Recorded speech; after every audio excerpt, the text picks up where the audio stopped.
Welcome in, everybody, to the College Football Betting YouTube channel. Before we get to the video you came here for, please do me a very quick favor. Do your boy a solid. Go ahead, subscribe to this YouTube channel. Really does help me grow, really does help this audience grow. And, of course, we are going to be giving you good, unique, fun, informed college football betting content all season long. Also, of course, you can find full episodes of College Football Betting with Aaron Torres wherever you download podcasts, Apple, Spotify, Amazon Music, etc. Now let's get to the video you came here for. Week 1 slate, and so there's no more time to waste. Let's get right into it. Obviously, the big one, look, it's Saturday night. It's in the Horseshoe. Ohio State hosting Notre Dame. Top 5 matchup. And a couple things. One, first of all, the point spread. Ohio State over the summer really opened as about a 14.5 point favorite. It got bet up all the way to 17.5. Bet back down a little bit to about 17. The over-under set at 59. And I think we all kind of know the storylines coming in, right? I think from Notre Dame's perspective, everyone's excited for the Marcus Freeman era. This guy has been a rising star in the coaching business, former Ohio State Buckeye. I think we all thought he was going to be a superstar, dynamic head coach at some point.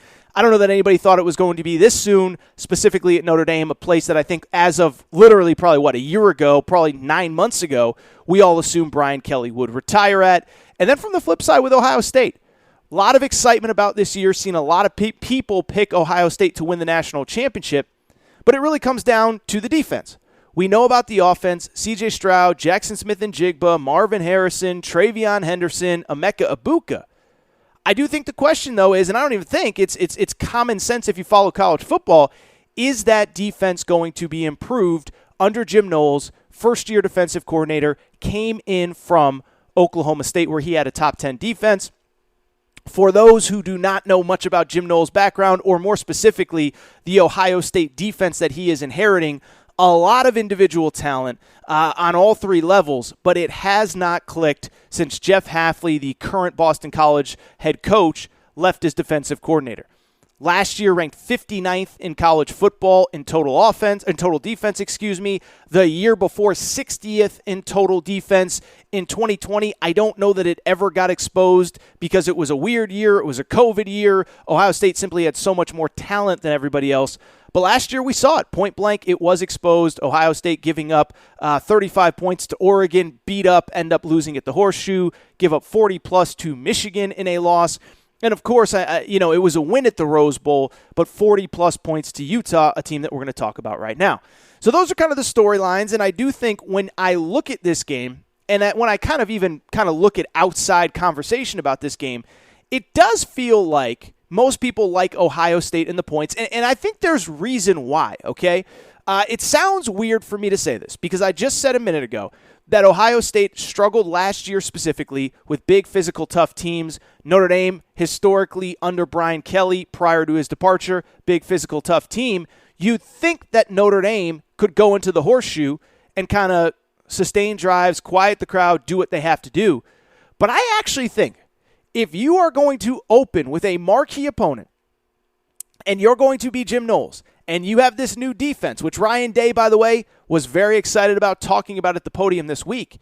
As weird as it sounds, I actually think this is a pretty decent matchup for Ohio State in terms of the opening game, specifically when it comes to the opponent and this new defense that you're trying to sell and whatever. Why is that? That's the question, right? If they've struggled with physical teams, why would Notre Dame be the right opponent for Ohio State? One, look, they're at home. The crowd is going to be crazy. I mean, it's a mega recruiting weekend for Ohio State. They have like 7 5-stars from the class of 2023 and 2024 on campus. The crowd is going to be insane. That's going to help. But more than anything, I mean, you just look at Notre Dame. This is a program that, yes, Marcus Freeman is in. Yes, there's a lot of excitement. Yes, actually, Notre Dame is recruiting at a really high level as well. But if you look at actually who is on Notre Dame's roster, who is back from last year, there's a lot of question marks specifically on the offensive side of the football. So in addition to having a first-year head coach, here is what else Notre Dame is dealing with at this specific moment. One, third quarterback in 3 years. Ian Book leaves last year, goes to the NFL, plays for the New Orleans Saints. Last year they bring in Jack Cohn from Wisconsin. Tyler Buckner essentially getting his first career start in the Horseshoe at night on the road against Ohio State. 35 career pass attempts for the Notre Dame starting quarterback at Ohio State. Of course, then the question becomes, well, what does he have around him? If he's got veterans around him, that probably helps. Just one problem. Last year's leading rusher, Kyron Williams, is now in the NFL. In terms of wide receivers, now Notre Dame has a great tight end named Michael Mayer, potential first-round pick. But in terms of wide receivers, field stretchers, difference makers, we know Ohio State has a bunch of them.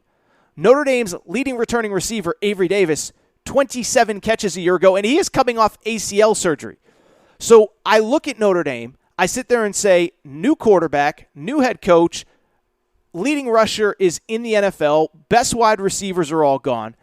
And then on top of that, that offensive line, which has been such a trademark of this program, I'm not saying they're going to fall off, but one of their most important players, Jarrett Patterson, is coming into this game injured. He has been practicing, but Marcus Freeman said there's a possibility that he doesn't play. So if you're Jim Knowles, if you're this Ohio State defense, and you cannot show that you are improved against this Notre Dame defense, this Notre Dame offense, I would be a little bit worried if I was an Ohio State fan. That is part of the reason why I believe that the number is so big. And I'll take it a step further. You look at this Ohio State offense, I think they will do real damage against Notre Dame. Now, again, it goes back to kind of the narrative versus reality, right? What is it, Instagram versus reality? Well, we got Instagram versus reality when it comes to Ohio State's offense against this Notre Dame defense. In terms of the Ohio State offense, we know how good they were last year, right? Number one in the country in total offense, 561 yards per game. In terms of scoring offense, this was the team that led college football in scoring 45.5 points per game.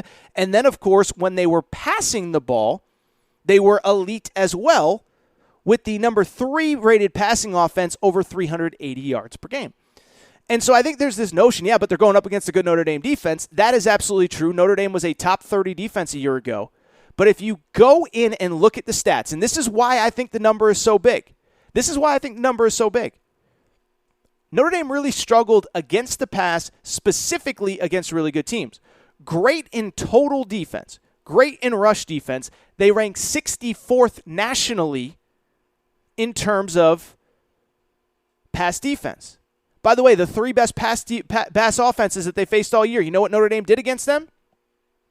How about this? 371 yards allowed through the air against Oklahoma State. Spencer Sanders, their quarterback, threw 4 interceptions against Baylor in the Big 12 championship game, 4 touchdown passes in the Fiesta Bowl against Notre Dame. Sam Howell in North Carolina. Now, Notre Dame beat North Carolina, but Sam Howell, 341 yards passing.